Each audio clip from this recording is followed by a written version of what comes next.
Second స్టేజ్లో శ్వాసని పట్టుకోవాలి.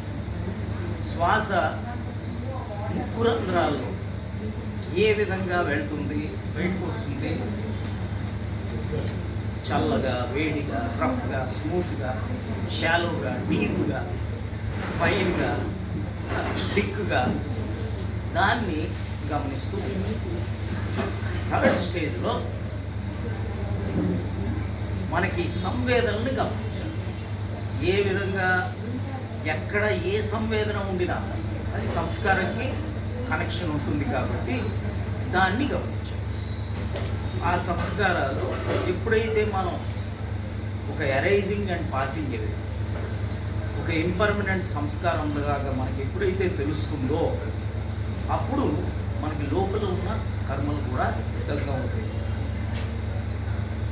ఫోర్త్ స్టేజ్ ఇప్పుడు ఏంటంటే మన లోపల ఉన్న ప్రాణం ఆ నాసాభ్యంతర చారణం ఆ ఏరియాలో గమనించాలి. న్యాచురల్గా పైకి కిందకి లేకపోతే స్పైన్లో దాన్ని కేవలం సాక్షిగా గమనించాలి. ఫిఫ్త్ స్టేజ్లో ఏంటంటే మీరు చాలా నేరో బ్యాండ్లో కదులుతూ ఉంటుంది ఆ ప్రాణం, దాన్ని సాక్షిభావంతో గమనించాలి. సో ఇది ఎప్పుడైతే చేస్తామో మనకి ఆ సాక్షిగా మిగిలిపోవడం ఆఖరి స్టేజ్. అర్థమైందా? So this is it. మీరు ఇవన్నీ చేసుకుంటే సరిపోతుంది. సో ప్రాక్టీస్కి నేను మళ్ళీ ఒకేసారి కంటిన్యూస్గా మాట్లాడితే నాకు లేదు కాబట్టి సో దిస్ ఇస్